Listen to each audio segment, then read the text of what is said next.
किसी ने बड़े काम की बात कही है, सिंह बनो सिंहासन की चिंता न करो, क्योंकि सिंह जिस चट्टान पर बैठ जाता है वही सिंहासन बन जाता है।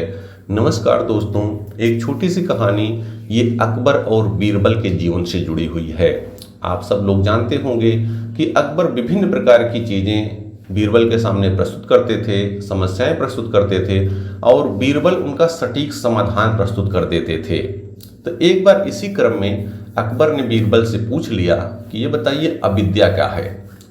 तो बीरबल सोचने लगे, फिर कहे कि हुजूर ऐसा है कि बहुत दिन से काम करते करते मैं थक गया हूँ, मुझे ऐसा करिए आप 1 हफ्ते की छुट्टी 10 दिन की छुट्टी दीजिए, जब मैं लौट के आऊँगा तब बताऊँगा कि अविद्या क्या है और आपको आपके इस प्रश्न का उत्तर मिल जाएगा। अकबर कहते हैं ठीक है, अच्छा भाई दे देते छुट्टी, चूँकि अकबर जानते थे कि बीरबल काम तो करते रहते हैं, थक भी जाते, उनका ठीक है, अच्छा आप जब आइएगा लेकिन तो हमको इसका जवाब दीजिएगा। ठीक, चले गए बीरबल जब छुट्टी लेकर के गए तो वास्तव में छुट्टी नहीं लिए, वो सीधे पहुँचे एक मोची के पास और उससे कहे कि ऐसा करो, तुम एक जोड़ी खूब अच्छी जूती बनाओ जिसमें तुम हीरे जवाहरात रत्न मणियाँ जो भी लगाना हो, सोने चांदी खूब अच्छे से लगाओ उसको, लेकिन खूब अच्छी बनाना। तो कहा कितने नंबर की बनानी है? उन्होंने कहा कोई भी नंबर हो, 7 8 9 कोई भी नंबर बनाओ, लेकिन खूब अच्छे बनाना। तो फिर वो पूछा कि किसके लिए बनवा रहे हैं लेकिन आप? तो बीरबल ने कहा ऐसा करो, ज़्यादा प्रश्न मत करो, जो तुम्हें कहे तुम उसी पर काम करो, पैसे की चिंता मत करो, जितना तुम्हें पैसा चाहिए उतना मिल जाएगा। बस एक काम ध्यान में रखना, एक चीज़ ध्यान में रखना कि इसको बनाने के बाद तुम भूल जाना और कोई दूसरी जूती फिर इस प्रकार से नहीं बननी चाहिए और न किसी को बताना कि हमने ये जूती बनाई है। उसने कहा ठीक है। अब मोची लग जाता है और 2-3 दिन में एक बढ़िया शानदार जूती बना देता है जो एकदम चमकदार होती है, देखते जो लोग उसको देखें वो आश्चर्य में पड़ जाएं, ऐसी जूती बना देता है। अब बीरबल उसको ले लेते हैं और लेकर के घर जाते हैं। फिर रात में वो जाते हैं, उस एक जूती को मस्जिद के अंदर रख देते हैं जहाँ पर लोग पूजा वूजा करते हैं, नमाज पढ़ते हैं, वहाँ पर रख देते हैं। अब सुबह आते हैं मौलवी साहब जो वहाँ पर देखते हैं, तो जूती को देखते हैं तो उनको लगता है किसकी जूती है। अच्छा, एक ही जूती चुकी थी, तो देखते हैं किसकी जूती है। अब वो देखते हैं इधर उधर दाएं बाएं, जब कोई नहीं दिखा तो उनके मन में आया कहीं ऐसा तो नहीं कि भगवान ऊपर से आए थे, अल्लाह ऊपर आए थे और उनकी एक जोड़ी वो जल्दी जल्दी में गए होंगे, एक छूट गई होगी। अब उनके मन में ऐसा आया तो उन्होंने उसको रखवा दिया और चूंकि रखवा दिया ऐसी जगह जहाँ पर दिखे लोगों को, जो लोग आते वो पूछते अरे किसकी जूती है। अब इस चर्चा में आ गया, उन्होंने कहा कि लग रहा है तो कोई इसका ग्राहक नहीं आ रहा है, क्योंकि इतनी अच्छी लेकिन कोई इसको लेने नहीं आ रहा, इसका मतलब ये भगवान की जूती है, ईश्वर की जूती है, ऐसा लोगों के मन में आया। और उसको जो कि सुरक्षित रखवा दिए थे उसके पर लोग श्रद्धा करने लगे, भगवान की है तो थोड़ा उसको नमन करने लगे।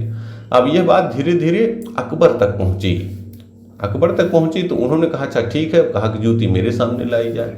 जूती बहुत सम्मान के साथ लाई गई, देखे अकबर भी देखे तो उसको देखते रह गए, बहुत अच्छी जूती थी। तो उन्होंने कहा हाँ ये यहाँ किसी संसार में तो किसी की नहीं हो सकती, ये धरती वाले किसी की नहीं है, ये लग रहा भगवान की ही है, वही आए होंगे और भूल गए होंगे। अब उसको बहुत अच्छी तरीके से उसका बनवा करके कुछ सुरक्षित उसको केस में रख करके शीशे वाले में रख दिया गया ताकि लोगों को दिखे और लोग उसकी पूजा करने लगे, जो लोग आते उसको नमन करते। अब ये प्रक्रिया शुरू हो गई। अब इधर धीरे धीरे जो बीरबल का समय था 10 दिन का वो बीत गया। जब बीरबल लौट करके आए तो एक दिन आए तो अपने साथ एक थैला लिए हुए थे, दरबार में आए तो थोड़ा सा दुखी से दिख रहे थे। तो अकबर ने पूछा क्या हो गया बीरबल से? तो बीरबल ने कहा हुजूर क्या बताऊं, एक निशानी मेरे परदादा की एक निशानी थी, क्योंकि वो तो चले गए लेकिन निशानी बड़ी बहुत अच्छी थी और पता नहीं चोर आए और उसको लेकर के चले गए। तो उन्होंने कहा क्या था ऐसा बताइए, कोशिश की जाएगी, चोर को पकड़ा जाएगा।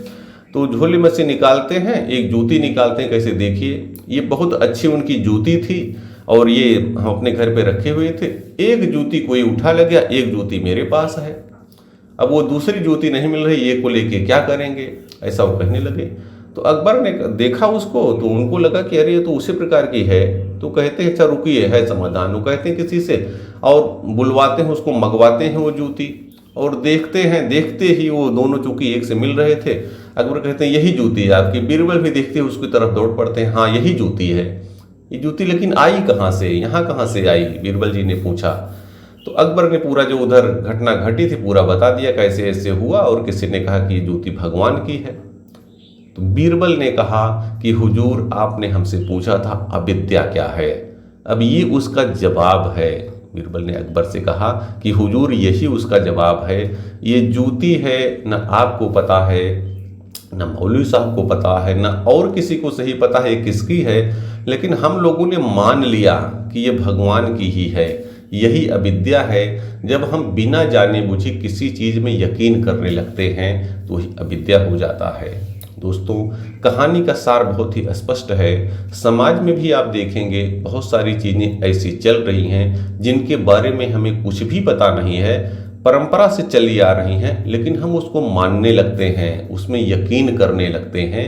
यही अविद्या है। इसलिए आपको कोई भी ऐसी परंपरा है उसको अगर आप मान रहे हैं तो थोड़ा सा आज के युग में आप उसको सोचें। अगर वो परंपरा सही है तो उसका पालन करें, उसको आगे बढ़ाएं, लेकिन यदि वो सही नहीं है तो हमें अंधविश्वास से दूर रहना है और उससे समाज को भी दूर करना है। हम लोग देखेंगे बहुत सारी ऐसी चीज़ें हैं जो समाज में कभी कभी हमको पीछे ले जाती हैं और इन्हीं अंधविश्वासों के कारण बहुत बार ऐसी दुर्घटनाएं घट जाती हैं और बहुत सारे लोग हताहत हो जाते हैं, अपने प्राण गंवा देते हैं। तो ऐसी चीज़ों को देखना है। भगवान ने हम सबको वो समझ दे रखी है, वो दिमाग दे रखा है कि हम समझ सके क्या अच्छा है और क्या बुरा है। तो भगवान ने जो कुछ हम लोगों को दे रखा है, हमें दिया है, उन सभी चीज़ों के प्रति कृतज्ञता का भाव अपनाएं और अपने जीवन को बेहतर से बेहतरीन बनाएं। याद रखिए, ऊपर वाले न भूलते हैं न भूल करते हैं, वही आपके प्रत्येक कर्म का फल अवश्य देते हैं। बहुत बहुत धन्यवाद।